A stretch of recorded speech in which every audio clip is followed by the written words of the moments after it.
Welcome to Restaurant Influencers presented by Entrepreneur. My name is Sean Walchef, founder of Cali Barbecue and Cali Barbecue Media.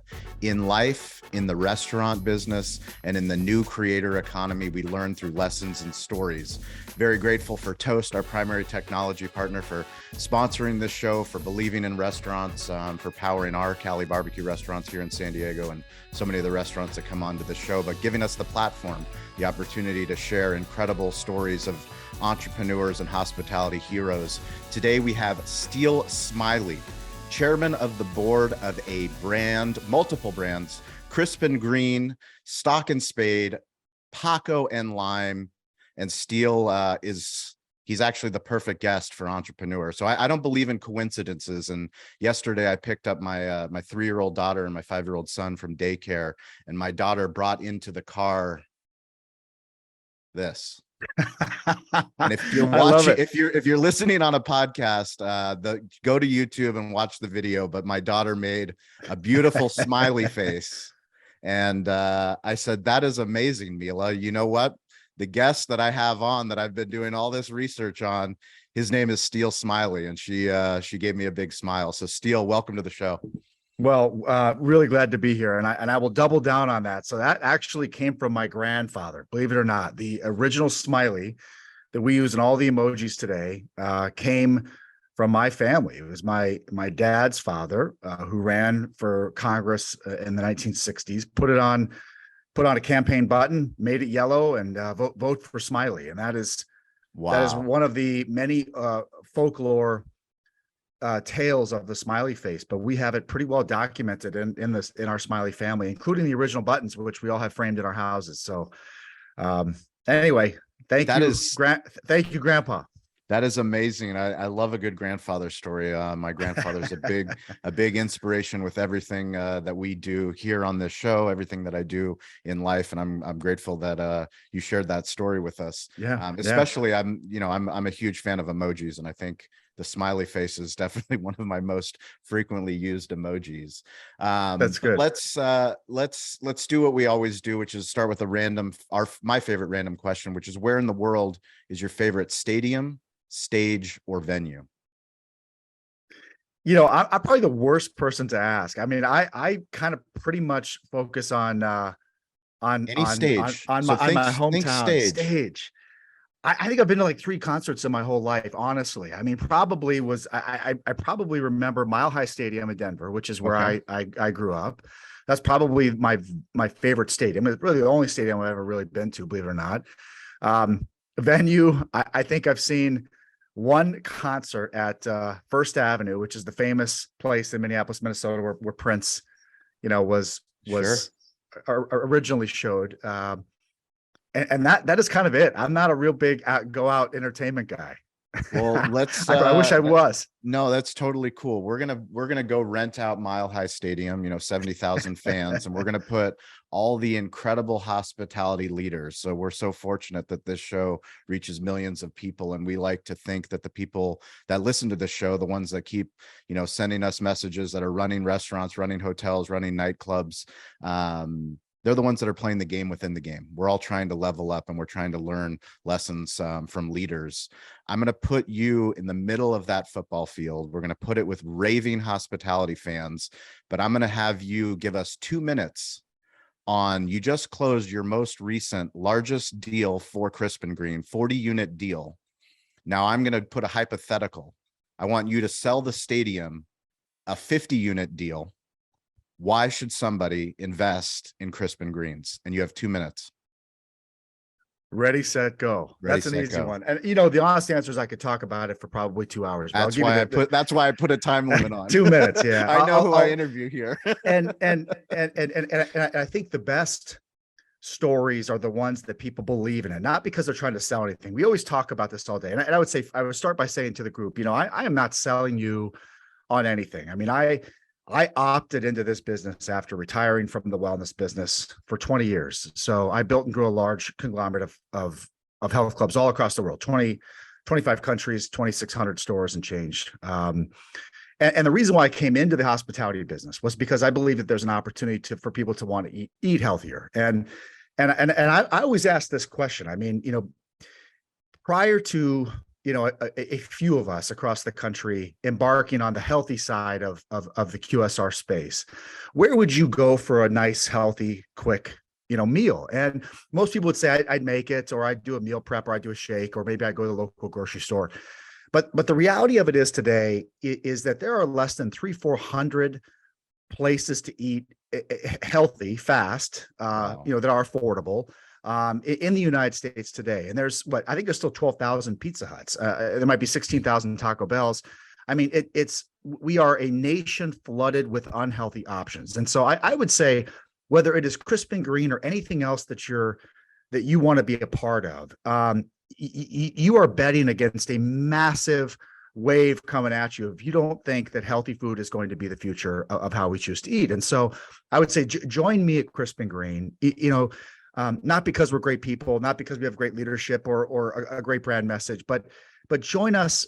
Those are all great things, by the way, but join us because you believe in healthy eating as much as I do. And I think you can change your life eating healthy. I think you can reverse age eating healthy. I think you can make a world of difference for your life and for others by eating healthy. And that is why I chose to do this, was to bring healthy food to communities that needed it. So join me in that mission, whether it's 1 unit or 1,000. I just want to be a part of a network and connected to people who love to eat healthy, just like I do. And it's changed my life, and I think it'll change yours too. So join me. That's probably the pitch. I love that. What kind of average unit volume are we talking about? What kind of promises are we making? Yeah, we're well over 2 million at this Amazing. point, Incredible. which is great. I mean, I think what kind of storefronts? How big are they? 1,800 to 2,400. I think that the large ones were the earlier ones in our system, and the units keep getting smaller, but the volumes are staying smaller? intact. As we breached or grew out of the Midwest, where spaces are just cheaper and you can get more square footage, we're going into more urban markets. We open in Nomad in New York here, here in a couple months, and Awesome. Stores in South Florida, and all major cities across the U.S. The right real estate can come in all different shapes and sizes. So we're much more open to a smaller footprint. Bringing me back to store one. Give me a story. Store one, I made my business plan. Yeah, it was about eating healthy, and it was a block from where I lived. So You still have that business plan? Oh yeah, we have it. Yeah, it was and I was How many pages? damn wrong. How many pages? It was one. I don't build business plans. Yeah, people think that the business plan was in my head. It's a financial worksheet, and it was all about unit level economics. And I'm an economics guy. I'm a finance person by nature. So I didn't build. I got into the fitness business. I was trained to be classically trained to be an investment banker. Decide not to go. Ended up in the fitness business for a million years.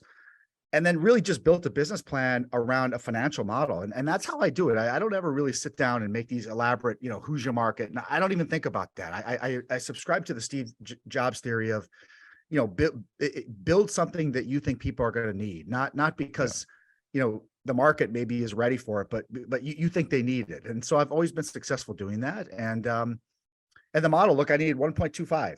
I was like, I need 1.25 million first year. That's what I tried to do.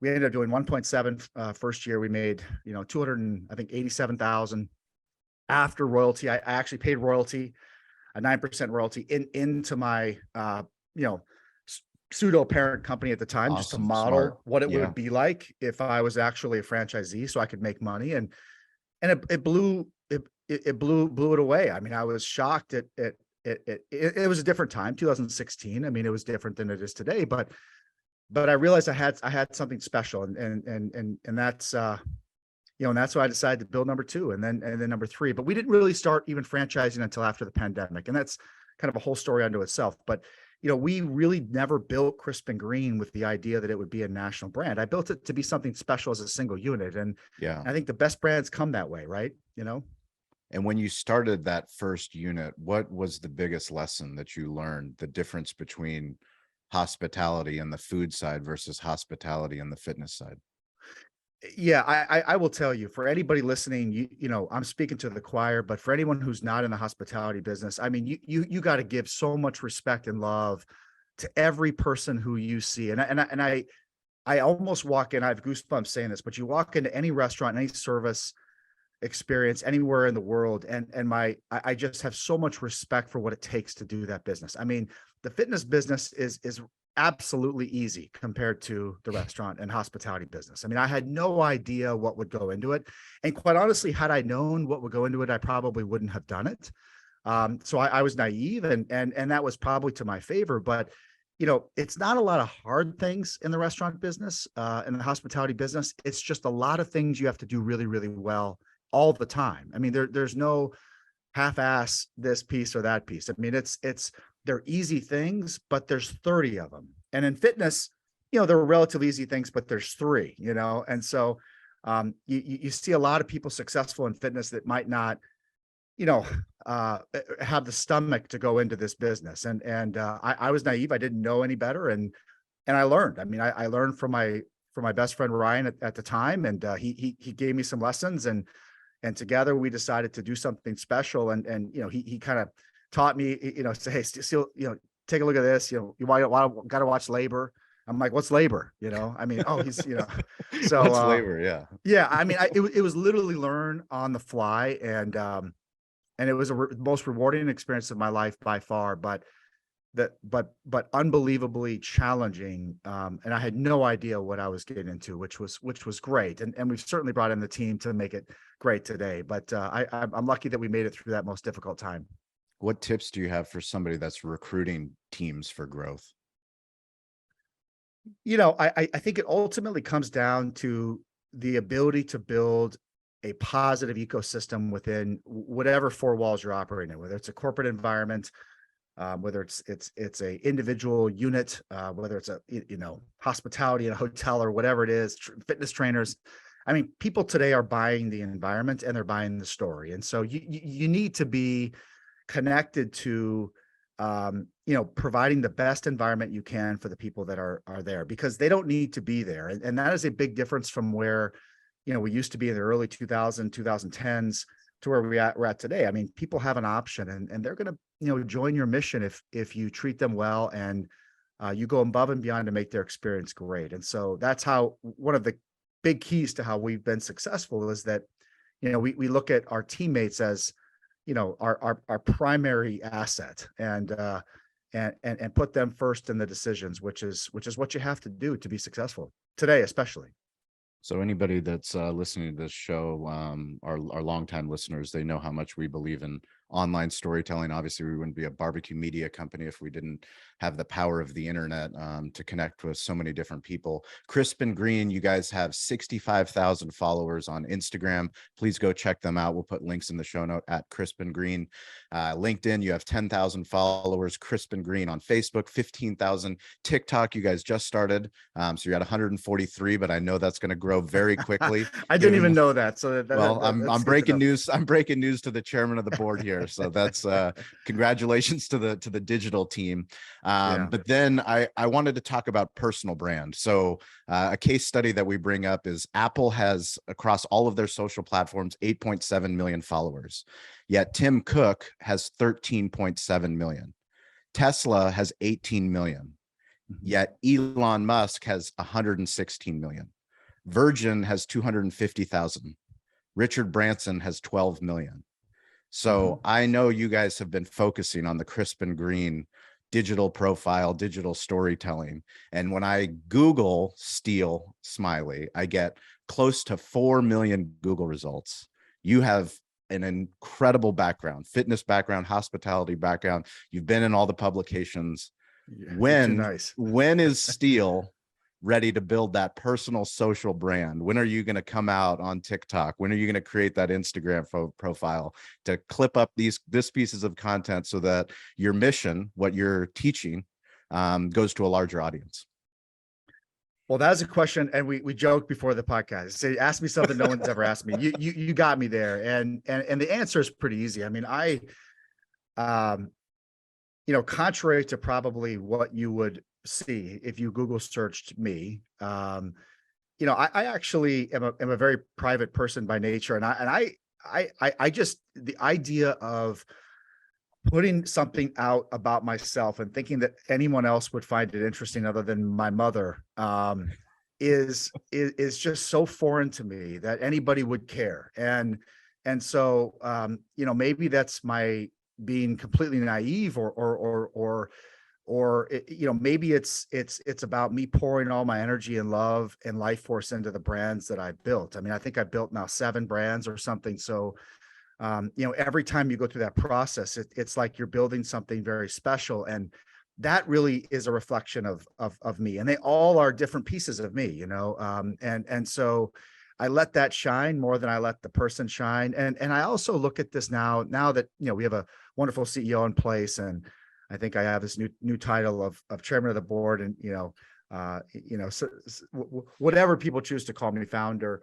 It really is very little about the person who founded the business, as it is the people that are, in the units making it count, the people that are, behind that counter, providing that great service every day. It's our franchisees who have signed up for this mission to be the first to deliver healthy food across the country. I mean, that they're the ones that should get it. And then it's my team who is putting forth the effort, every day, 12, 14 hours a day to make it work. So I don't think anybody would care. I think my mother would care, and that's probably it. And that's why I don't do it, So I'm going to challenge you on that, because I would argue that so many people would care, and it's actually your responsibility, if you're leading this fitness revolution and this health food, slow food, fast, getting more affordable food and quality food to people all across the United States and all across the globe. I mean, the fact is, when I did research on you, all of the interviews that you've done, you have nuggets of wisdom, and that wisdom, we think that no one cares, yet we think that no one's watching, or we think that people, we're going to let our other teams shine, and they will shine, but they need you. Well, I really appreciate that. And I respect you a lot. And maybe I will change my tune on that. It's, I only have what I've learned to share. I've publicly said I will give away all of my resources that I will attain from the businesses. And so for me, it's not a monetary goal or success. It's about giving back. And so if that's a way for me to help, I mean, God knows I'll do it. I mean, I will do whatever I possibly can to help, and anyone that needs it. And I probably should take notice. I think on LinkedIn, I mean, I think I have 50 people. You do. I think I have, I mean, it must be 8,000 or 9,000 that are pending. Requests. Probably, yeah. Requests. Including me. Same thing including oh, me. really? Okay. I don't even look. I mean, I don't even look. Including me. I think it's on Instagram too. It's there's thousands, I think. Look, I mean, I think the time will be there for me to tell the story, but the story is, man, it would take a long day to share the story. But the beautiful thing is when you build in public, which you're already doing in real life, the skills that you have and the knowledge that you have and the things that you're imparting on your franchisees and your team, those are the things that not just they need, we all need. We all need that information. We say be the show, not the commercial. The problem with social media is we all think that we need to make a commercial about our personal brand or a commercial about our business. That's not what people want. We connect to humans. We connect to community. We connect to the village. And the more that you show up, the more accessible you are across all these platforms. And I'm sure you have an incredible team that can just capture. You don't have to do anything different than what you're already doing. You just have to make it a priority. I really appreciate that. And again, I've never even spoken about this. That's the first time anyone's ever brought that up. I told you I would. I have no, I love it. I wouldn't be here today having this conversation with you if I didn't truly believe it. I mean, like I said, there is no coincidence in my life that my daughter handed me a smiley face yesterday. I mean, we are supposed to have this conversation. It's supposed to be on entrepreneur.com. And for me, it's really exciting because you're building the future of America. You're building the future of hospitality, and you're getting people incredible, great food. You're changing the landscape, and you're having the important conversations that we need to have in a very difficult business.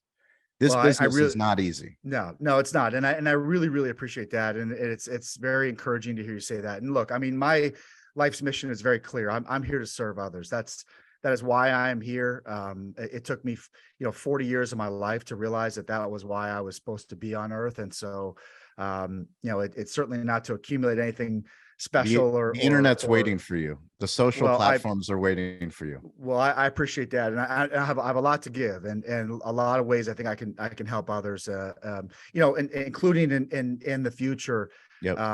what would be the platform of the idea that I'd be able to help entrepreneurs truly with capital as well, and so that is something that I'd like to be able to do in the future as a part of my give back strategy, and not even ask for returns. It's more about what can I do to help make someone's day a little bit easier, because the world of hospitality at the level of what we're doing, which is truly a store a week, which I don't think Wow. has been done in hospitality outside of probably outside of Chipotle or Starbucks or some of the big guys. And look, most people don't realize this. I mean, we are self-funded. I'm self-funded, so we don't That's have. amazing. We're, That's we're the absolutely largest. amazing. Yeah, I mean, we've never taken venture capital. We're the largest privately held wellness.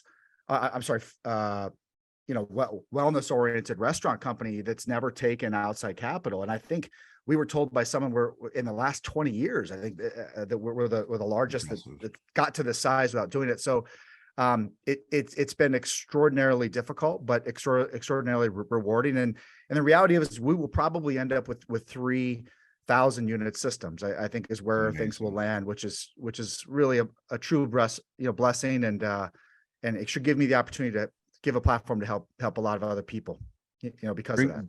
Bring me inside the technology that fuels Crisp and Green, because what we teach is digital hospitality. So much of what we do as restaurant brick and mortar business is, you talked about the pandemic accelerated our growth. If you believe in the internet, you can be in a place where you're still in business, thriving in business, if you invested in the internet. What kind of things did you guys do at Crisp and Green to really accelerate your growth?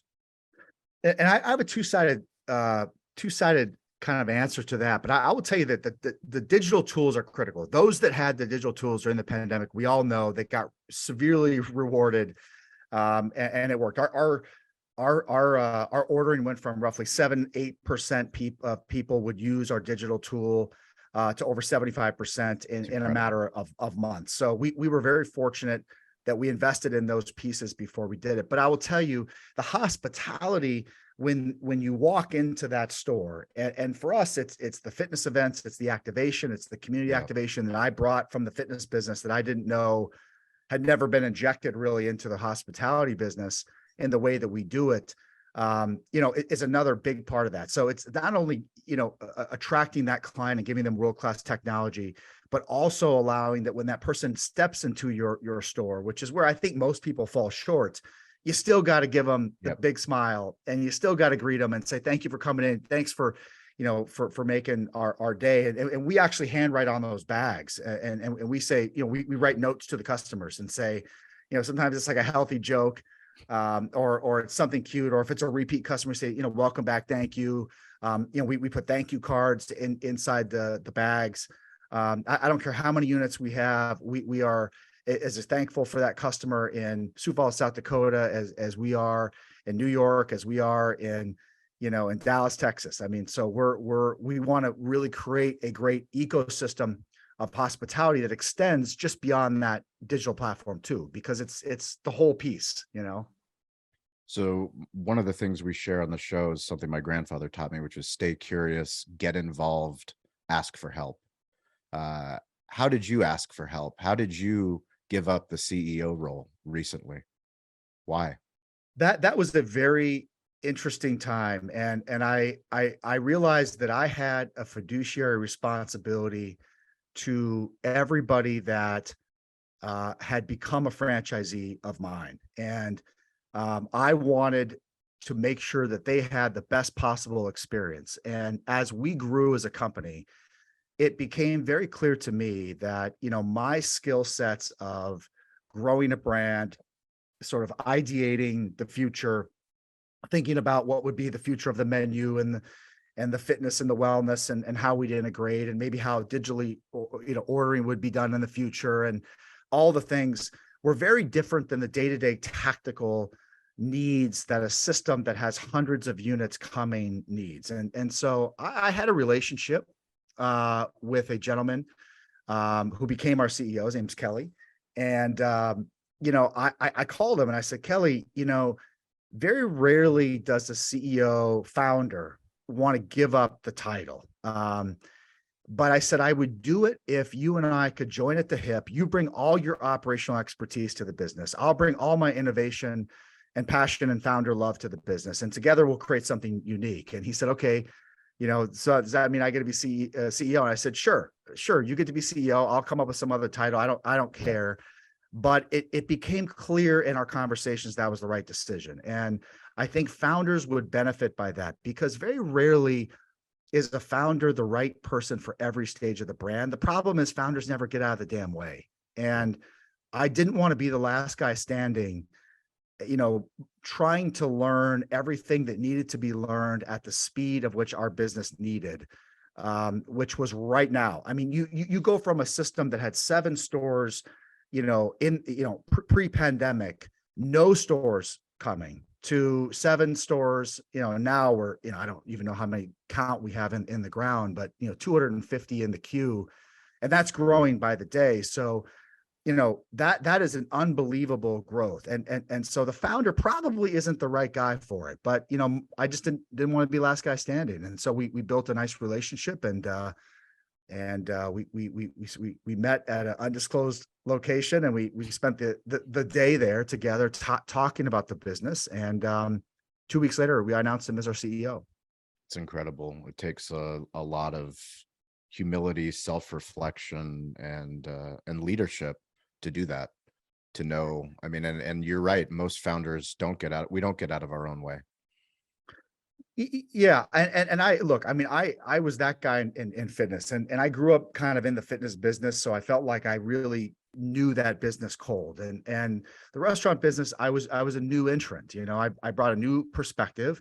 I had literally no knowledge of the restaurant. I didn't know supply chain. I literally knew zero. So it was at the speed of which our business grew, it was time to bring in someone who was that expert. And so it was the right decision. And we've been rewarded for that. I mean, our franchise partners, we're appreciative of that move. I think, not that there was, anyone had asked. I don't think anyone had even considered that I would actually make that move. It was completely out of the, blind, out of the middle of nowhere. And I told the team, and team, I mean, people cried, and it was emotional. And the day I told the team, I mean, I was emotional. I mean, it's like thinking of stepping back from the company you founded is a hell of an endeavor, yeah. But it was the right thing to do. And I've been living that way more so in the last 5 years than any time in my life, of do the right thing, even if it doesn't mean you're the beneficiary, which by the way, you put more people in, that means the founder, that's more resources going to everyone else. Yeah. And but it was the right thing. And in my heart, I felt good about it. In the hospitality business, as leaders, as men, especially, we pour our hearts into everybody else, everyone around us, our teams, our families, our village, our communities. Very infrequently do we take care of ourselves and prioritize ourselves. What do you do? Yeah, I mean, I'm still working on that community. You're an all-in guy. Yeah, all gas, no break. Yeah, I mean, I don't have the break, and I would love to have a community around me at some point in my life that helps me, be my best. But right now, this season of life is about me helping others be their best, and that. From today until I'm done, that is what I will do. And so that is my life's mission. But I do very much participate in wellness. I mean, I run every day, every morning, no matter what. In Minnesota, it's cold. Do you run barefoot? Yeah. No. That would be exceptionally difficult. I talked to a tech founder yesterday, and he told me he started running barefoot. I was like, that's next level. We have too much ice on the ground for that. So I run in a special shoe. And, I work out, I lift weights every night. I run every morning. So, I get a lot of wellness in my life, and that's never going to change. It's kept me probably biologically 15 years younger than I am. I'm not a young person anymore, but it's kept me young. So that's what I do. But community is on my list for the future, you know. That's great. On your website, one of your mantras is revolution is a part of my style and part of good business. I dream something and then I go and I build it. People don't do that. You know, people They dream, don't. but they stop. And Yeah. for some reason, I don't know what happened to me. And I give credit to my parents or my environment. I never learned how to just dream. And then I just like, okay, I'll do it. And you're kind of that kid in the playground says, he said he's going to do it. And he ain't going to do it. And I did it. You know, I was Yeah. that kid. I was like, yeah, I'll go jump over the ridge, you know, or whatever. Yeah. And I just don't have that off button. And so it doesn't mean that every decision you make is perfected out of the gate. It means that, you know, you're committed to the process of doing what you can to make every decision end well, even if maybe your thesis was 5 degrees off in the beginning, which has happened many, many times. I mean, you know, so it's really all about, you know, making sure the end works out and putting forth all of your energy and passion and love into just dreaming and stop, you know, keep dreaming. I mean, don't stop, you know, because my partners, a franchise partner, I mean, they want what's next. Yeah. And so we've been very successful coming up with things that are next. And that's what they expect. And that's my job. So, you know, I spend a As lot of time as doing that these days. as the chief visionary officer, it's often difficult for people to put big ideas out into the world. Why do you put those big ideas out into the world? Because that's all I have to give. I mean, that's all that I can do. I'm not a, you know, the person that, you know, walks into the room and talks to 100 different people. I don't have a large community in my life. I mean, to me, it's not about, you know, giving parts of me in a lot of other places. So business is where I have the ability to make an impact. And that's where I choose to put my focus, at least for today. And the rest of it, time will provide. And I'm anxiously waiting for those days. But right now it's, you know, business is my forum, and that's where I focus. So why the ampersand?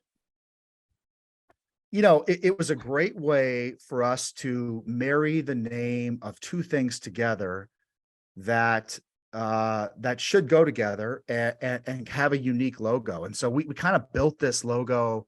I remember the first, you know, iteration was kind of a raw, kind of a fork. And we said, you know, it just worked. And we were very lucky to, you know, own that mark globally and secure it. But as you know, in the restaurant business and everyone listening, boy, you know, your IP is critical, especially as you grow across the Yep. country, and especially when you choose to, you know, to grow across the rest of the world, which will happen for these brands at some point. So, you know, that's, you got to have a unique and memorable name. So tell the audience about Stock and Spade. So Stock and Spade was, you know, the idea behind that was really about bridging healthy food with plants. And I have been plant-based my entire, you know, for pretty much my entire adult life. Wow. I kind of did it on a medical need. You know, it was a suggested need of, Steele, you're gonna live a better life if you choose to go this route. I listened. The Mayo Clinic told me, where it's in my backyard. I listened. And that was over a decade ago. So, you know, Wow. I believe that you can reverse age. I truly do. And I spend probably, you know, too much time learning about how food can impact your aging and your chromosomes and your telomeres and all these crazy things I could talk all day about how you can reverse your body's ability to repair inflammation and age, and plants do it. Now, the reality of it is the earth ready for plants? I think, you know, chains like Crisp and Green certainly are proving that, because the majority of what we sell is plants. It's just packaged with a little bit of meat in the middle as well. Stock and Spade is so innovative because it really was, you know, 100% plants. And Wow. you will continue to see innovation in that brand as we grow, because the reality of it is that the innovation around plants is changing so much, and people can eat actually real whole meals, not even knowing that they're eating actual plants. And I think some of the biggest changes you'll see in our business over the next, 12 to 16 months will be around plant-based eating, because the industry is changing so fast, and it's exciting. It's exciting to be a part of it, especially since it's so clear, close to me, because that's the way I live. What business are you in? I'm in the people business. I mean, we are in the hospitality and service and smiles business. I mean, I will tell you, I rarely walk in anywhere across the country. And one of the benefits of this job is you do travel a lot and you get to see a lot. I rarely ever walk in and see anybody smile. And the only problem with the digital technology today is it's taken away the human element. But we all want that. I mean, everybody wants that. And so I want to make sure when you walk into my stores anywhere in the United States, you're greeted with a smile. And that is so critical. And it can make your day even when you didn't know you needed it. And so that's what I hope we can do. And I know every brand in the world tries to do that. It's so easy to say, it's so hard to do, but it makes such a difference in people's life, is to feel like, hey, you're welcome in, because eating healthy can be intimidating for people in some of these markets that they haven't had it before. I mean, before Crisp and Green, honestly, in most of these small towns that we go into, the only healthy eating they've ever had was Subway. So, and that's the God's honest truth. I mean, you walk into Sioux Falls, South Dakota, there was no options to eat healthy until Crisp and Green got there. It was Subways, it was 5 Subways. And so, how do we provide a welcoming experience, walk that person through our menu, help them understand the right choice to make, and make them feel comfortable to come back, and maybe they're just starting their wellness journey. Maybe they're in the beginning of trying to eat healthy and live a better life. Our job is to be that ambassador and make them feel comfortable, and be a very approachable set of brands, not intimidating brands that, we're too cool to be there. We want to be the nice kids at the lunch table that are also the cool kids, There you go. Yeah. So you said early on, your first store, you built in that 9% revenue for royalty because you wanted to prove the franchise model. For somebody that's listening to this, that has an independent restaurant, that's thinking about going the franchise route, what kind of advice would you give to them? This one's very clear. And I did not take this advice, although I was my own person, my own mentor in the franchise business. I did franchise across the world. So I knew franchising very, very well. I mean, there's probably been 5 or 8 of us in the United States that have franchised in, over 25 countries. So it's a small group. But I really believe if I was building a new brand, and I did not come from the franchise business, I would absolutely pick one of the 8. Pick somebody who has done it internationally, not just built 200 stores in the US. That is a great achievement, but it's a lot of people have done that. Find somebody who has seen it all across the world. And there's, maybe 8 or 10 of us in the United States. Find one of those guys or gals and partner with them. And, we're lucky in my company. We have 2 of us that have done that. My partner early that I chose, Meredith, who is, hopefully will listen to this one day, is so talented. I mean, she did it for Anytime Fitness across the globe at 4,000 stores. So, we have maybe 2 of the 8 in the same company, but the key is find somebody that has been there, cut them into the deal somehow, get them to be a part of what you're doing. You will save years of headache and so much, oscillating back and forth on the right decisions if you find someone who knows what to do. I love it. So anybody that's listening to the show, every Wednesday and every Friday at 10 a.m. Pacific time on the social audio app Clubhouse. If you're a listener, please join us on that app. That way you can get on stage and talk about your hospitality journey, whether you're in sales, whether you're in marketing, whether you own restaurants. We have an incredible community of digital hospitality leaders from all over the globe. We also give shout outs. So this week's shout out is going to Kyle Jensen. And Kyle and Jensen. So Kyle and Sarah and Jensen Cummings, who are both my co-hosts. They both say what's up to you, Steele, because you've been on both of their shows. But the fact that we get all these podcasters also in the same space is why I'm so excited about the room that we have. We also started a new show called Restaurant Idea Factory. So check that out. But I wanted to give Steele an opportunity.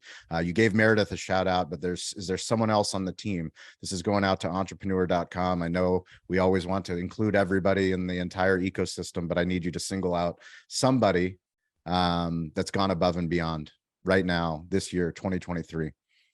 Well, I think the easy answer, for me, it's my parents, and that's probably a canned answer, but No. I mean, I would not be where I'm at today without their guidance. My mom on how to, make sure that I am the best human that I can be, which is amazing. And my dad the same way, but also on all the lessons he's learned. And so he was, worked his way up to 30 years from literally editor of a newsletter to, the top executive in a Fortune 50 company. And I saw him do that.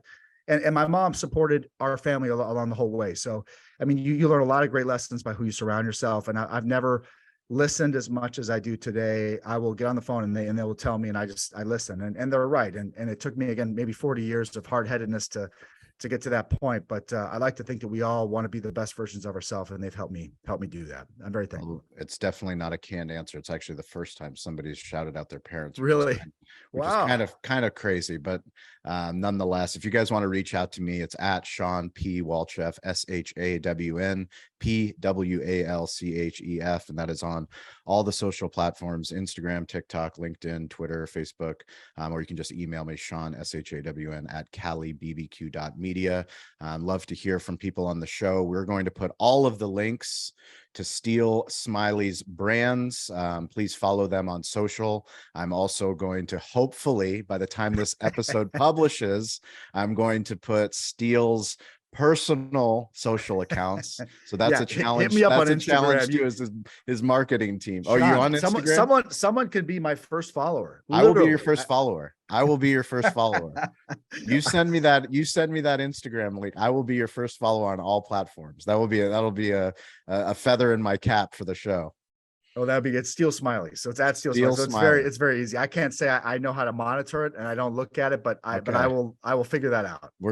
You figure it out, or you get someone on your team to figure it out. You've got too much incredible content to share with the world. Thank you so much for your time. If you guys are listening to the show, best way to help the show is to share it. Share the show with somebody that could benefit from Steele's message. And thank you guys for tuning in. We're truly grateful for the opportunity. Thank you to Toast. Thank you to Atmosphere for believing in the show and giving us the opportunity to have conversations like these. We will catch you guys all next week. Thank you, Steele.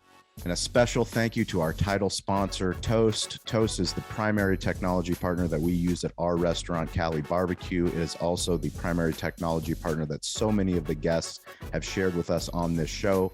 People like Sam, the cooking guy, Stacy Poonkinney, Jeff Alexander. So many times the guests tell us that they're using Toast when we didn't even know that going into the interview. That is why we are so grateful that they sponsor this show.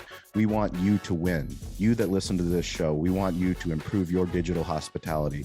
Toast is built for restaurants, and it's built for you. Toast is the restaurant-first platform that's built for your needs, whatever your size, concept, or ambitions. Improve your bottom line with a customizable platform that's easy to learn, use, and grow with. And it meets you where you are with all the right tools for your price point. If you have any questions about Toast, please DM me at Sean P. Walchef, SHAWN PWALCHEF. I will get you the link to the right Toast contact in your market.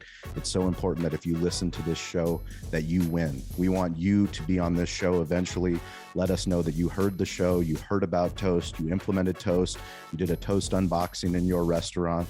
Talk to us about how you've impacted your village, your city, your community. Share your Toast story with us. DM me today to learn more, and be sure to check out Toast.